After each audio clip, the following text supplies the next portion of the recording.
Apparemment, on dit qu'avoir peur, c'est mourir 1000 fois. Alors découvrons tout de suite l'idée de la peur avec Maupassant parce que le livre commence maintenant.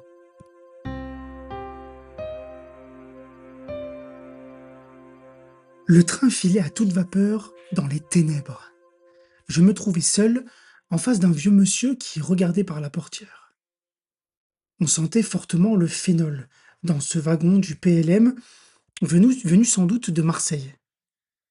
C'était par une nuit sans lune, sans air, brûlante.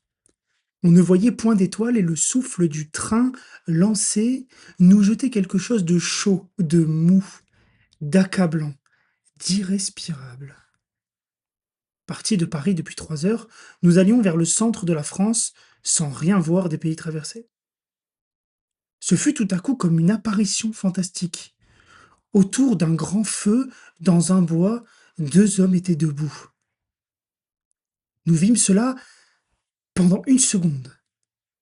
C'étaient, nous sembla-t-il, 2 misérables, en haillons, rouges, dans la lueur éclatante du foyer, avec leurs faces barbues tournées vers nous, et autour d'eux, comme un décor de drame, les arbres verts, d'un vert clair et luisant, les troncs frappés par le vif reflet de la flamme, le feuilletage traversé, pénétré, mouillé par la lumière qui coulait dedans. Puis, tout redevint noir de nouveau. Certes, ce fut une vision fort étrange. Que faisait-il dans cette forêt, ces 2 rôdeurs? Pourquoi ce feu, dans cette nuit étouffante? Mon voisin tira sa montre et me dit: «Il est juste minuit, monsieur. Nous venons de voir une singulière chose.»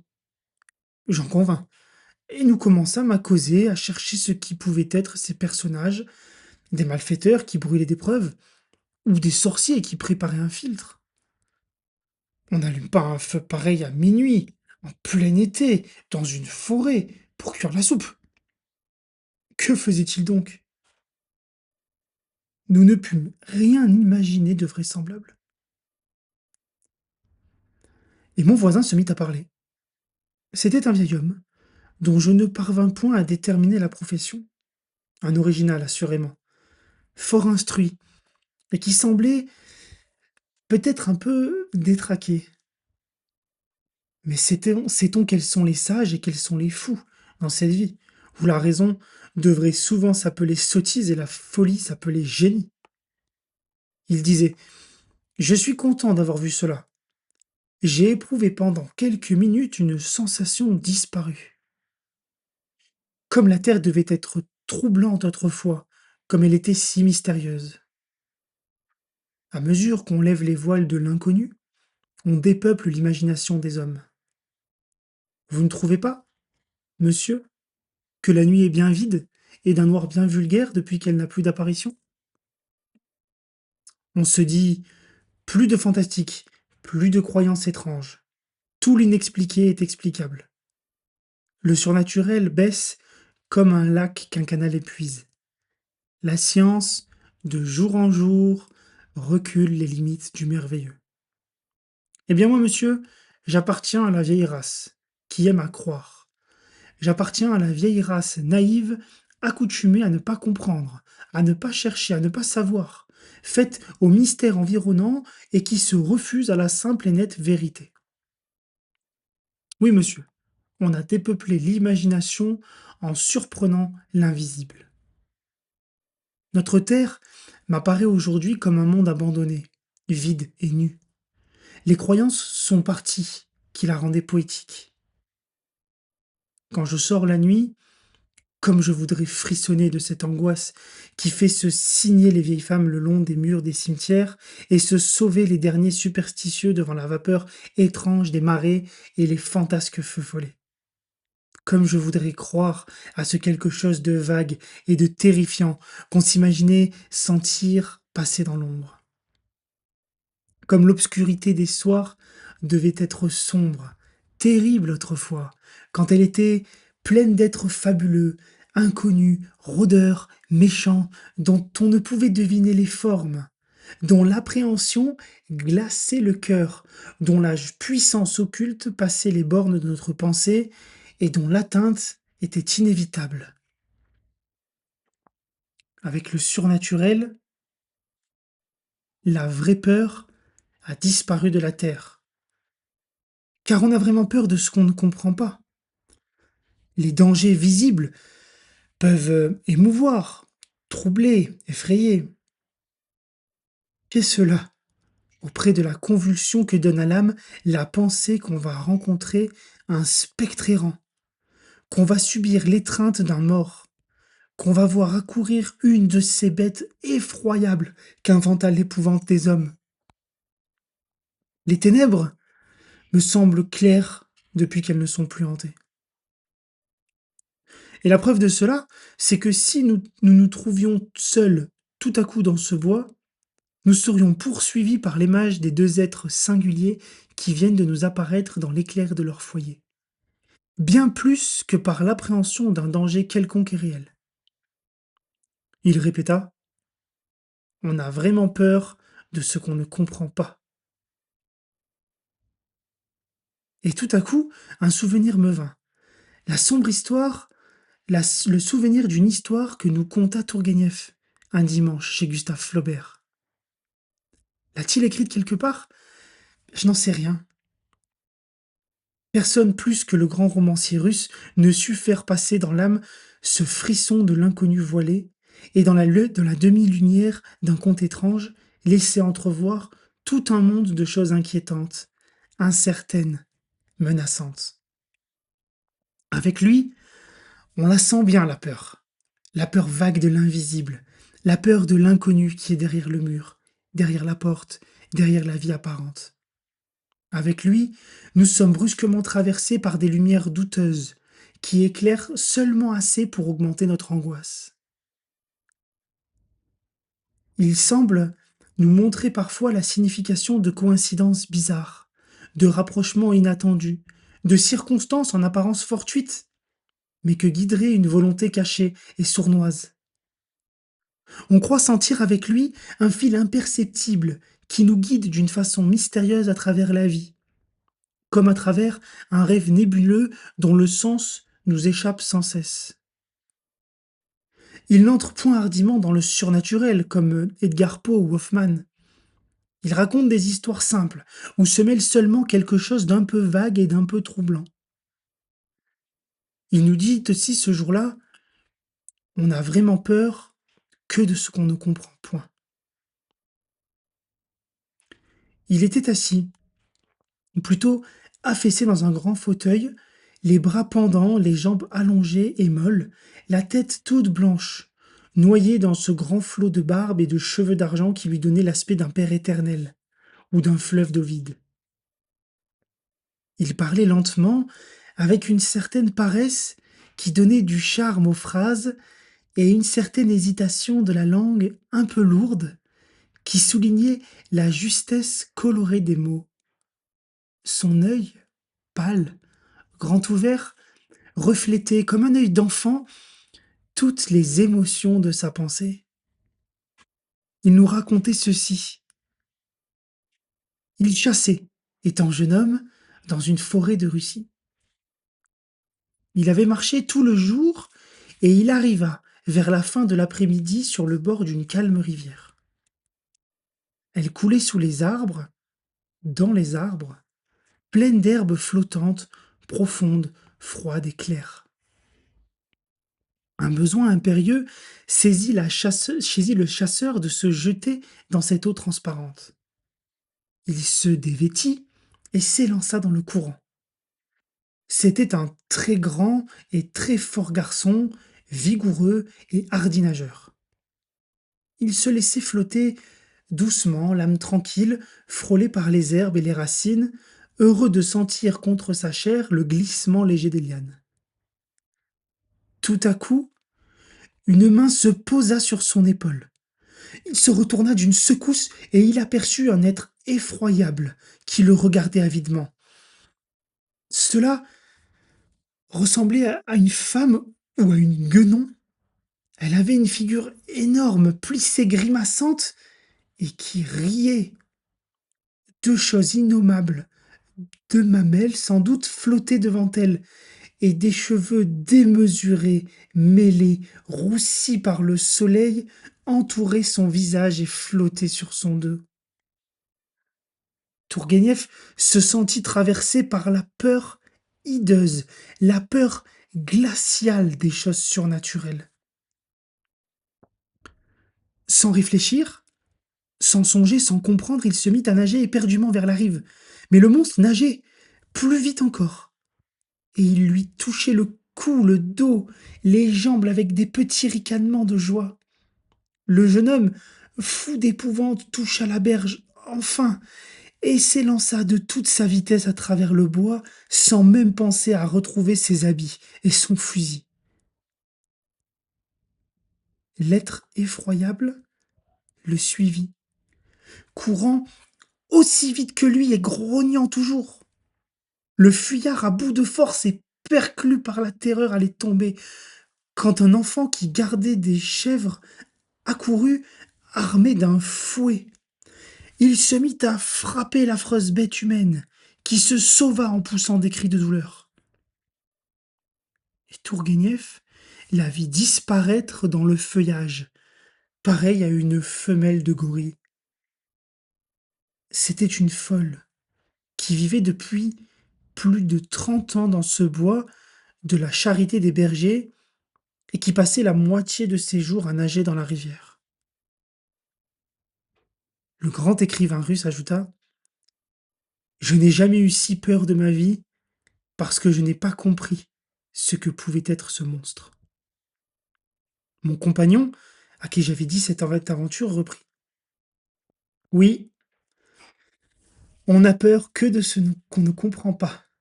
On éprouve vraiment l'affreuse convulsion de l'âme qui s'appelle l'épouvante que lorsque se mêle à la peur un peu de la terreur superstitieuse des siècles passés. Moi, j'ai ressenti cette épouvante dans toute cette horreur, et cela pour une chose si simple, si bête que j'ose à peine le dire. Je voyageais en Bretagne, tout seul, à pied. J'avais parcouru le Finistère, les landes désolées, les terres nues où ne pousse que l'ajonc, à côté des grandes pierres sacrées, des pierres hantées. J'avais visité la veille la sinistre pointe du Raz, ce bout du vieux monde où se battent éternellement deux océans, l'Atlantique et la Manche. J'avais l'esprit plein de légendes, d'histoires lues ou racontées sur cette terre des croyances et de superstitions. Et j'allais de Penmarch à Pont-l'Abbé, de nuit. Connaissez-vous Penmarch? Un rivage plat, tout bas, plus bas que la mer, semble-t-il. On la voit partout, menaçante et grise, cette mer pleine d'écueils baveux, comme des bêtes furieuses. J'avais dîné dans un cabaret de pêcheurs, et je marchais maintenant sur la route droite entre deux landes. Il faisait très noir. De temps en temps, une pierre druidique, pareille à un fantôme debout, semblait me regarder passer, et peu à peu entrait en moi une appréhension vague. De quoi? Je n'en savais rien. Il y a des soirs où on se croit frôlé par des esprits, où l'âme frissonne sans raison, où le cœur bat sous la crainte confuse de ce quelque chose d'invisible que je regrette, moi. Elle me semblait longue, cette route, longue et vide, interminablement. Aucun bruit, que le ronflement des flots, là-bas, derrière moi. Et parfois ce bruit monotone et menaçant semblait tout près, si près que je les croyais sur mes talons, courant par la plaine avec leur front d'écume, et que j'avais envie de me sauver, de fuir à toutes jambes devant eux. Le vent, un vent bas, soufflant par rafales, faisait siffler les ajoncs autour de moi. Et bien que j'allasse très vite, j'avais froid dans les bras et dans les jambes. Un vilain froid d'angoisse. Oh, comme j'aurais voulu rencontrer quelqu'un. faisait si noir que je distinguais à peine la route maintenant. Et tout d'un coup, j'entendis devant moi, très loin, un roulement. Je pensais: «Tiens, une voiture?» Puis je n'entendis plus rien. Au bout d'une minute, je perçus distinctement le même bruit, plus proche. Je ne voyais aucune lumière cependant, mais je me dis: «Ils n'ont pas de lanterne. Quoi d'étonnant dans ce pays de sauvages?» Le bruit s'arrêta encore, puis reprit. Il était trop grêle pour que ce fût une charrette, et je n'entendais point d'ailleurs le trot du cheval, ce qui m'étonnait car la nuit était calme. Je cherchais. Qu'est-ce que cela? Il approchait vite, très vite. Certes, je n'entendais rien qu'une roue, aucun battement des fers ou des pieds, rien. Qu'est-ce que cela? Il était tout près, tout près. Je me jetai dans un fossé par un mouvement de peur instinctive, et je vis passer contre moi une brouette qui courait, toute seule, personne ne la poussant. Oui, une brouette, toute seule. Mon cœur se mit à bondir si violemment que je m'affaissai sur l'herbe, et j'écoutai le roulement de la roue qui s'éloignait, qui s'en allait vers la mer. Et je n'osais plus me lever, ni marcher, ni faire un mouvement. Car si elle était revenue, si elle m'avait poursuivi, je serais mort de terreur. Je fus longtemps à me remettre, bien longtemps, et je fis le reste du chemin avec une telle angoisse dans l'âme que le moindre bruit me coupait l'haleine. Est-ce bête, dites, mais quelle peur! En y réfléchissant, plus tard, j'ai compris. Un enfant nu-pied l'a menée sans doute cette brouette, et moi j'ai cherché la tête d'un homme à la hauteur ordinaire. Comprenez-vous cela? Quand on a déjà dans l'esprit un frisson de surnaturel, une brouette qui court toute seule, quelle peur! Il se tut une seconde, puis reprit. Tenez, monsieur, nous assistons à un spectacle curieux et terrible, cette invasion du choléra. Vous sentez le phénol dans ces wagons sont empoisonnés? C'est qu'il est là quelque part. Il faut voir Toulon en ce moment. Allez, on sent bien qu'il est là, lui. Et ce n'est pas la peur d'une maladie qui affole les gens. Le choléra, c'est autre chose. C'est l'invisible. C'est un fléau d'autrefois, des temps passés. Une sorte d'esprit malfaisant qui revient et qui nous étonne autant qu'il nous épouvante. Car il appartient, semble-t-il, aux âges disparus. Les médecins me font rire avec leurs microbes. Ce n'est pas un insecte qui terrifie les hommes au point de les faire sauter par la fenêtre. C'est le choléra, l'être inexprimable et terrible venu du fond de l'Orient. Traverser Toulon, on danse dans les rues. Pourquoi danser en ces jours de mort? On tire des feux d'artifice dans la campagne autour de la ville, on allume des feux de joie, des orchestres jouent des airs joyeux sur toutes les promenades publiques. C'est qu'il est là, c'est qu'on le brave, non pas le microbe, mais le choléra, et qu'on veut être crâne devant lui, comme auprès d'un ennemi caché qui vous guette. C'est pour lui qu'on danse, qu'on rit, qu'on crie, qu'on allume ses feux, qu'on joue ses valses, pour lui, l'esprit qui tue, et qu'on sent partout présent, invisible, menaçant, comme un de ces anciens génies du mal que conjuraient les prêtres barbares. Le livre se referme ici. Alors qu'est-ce que vous en avez pensé? Avant de vous lire, je vais déjà vous donner mon ressenti. C'est intéressant la façon dont enfin, ce que j'ai trouvé intéressant, c'est les 2 histoires complètement différentes qu'il raconte, l'une de Tourguenieff et l'autre la sienne. Alors c'est vrai que j'ai pas les références, auxquelles il parle. Est-ce que c'est vrai, pas vrai? Est-ce qu'il a vraiment croisé Flaubert et Tourguenieff? J'en ai aucune idée. Mais c'est vrai que c'est extrêmement bien raconté, hein. J'ai bien aimé le côté, le fait qu'au début, il parle du fait qu'il y a plus de mystère et je m'attendais à un peu de mystère dans ces 2 histoires et en fait non. Dans les 2 histoires, il coupe le mystère, il donne la solution en fait à la fois. Donc une fois, c'était cette dame qui était dans le fleuve et qui nageait, qui lui a fait une peur bleue et le deuxième, c'est cet